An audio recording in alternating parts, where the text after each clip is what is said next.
Magandang gabi po. Magluluto po tayo ngayon ng instant ramen. Nagpakulo lang po tayo ng tubig. Bago nilagay po natin yung dumpling, lutuin po natin siya ng 20 minutes. Kasabay na rin po, ilagay na po natin ang itlog para sabay na po silang maluto. Bago nilagay po natin ang lahat ng ingredients. Carrots, naglagay po tayo ng green onion.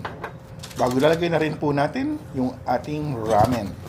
Ayan, ilubog lang po natin at ito po ay ating pong takpan.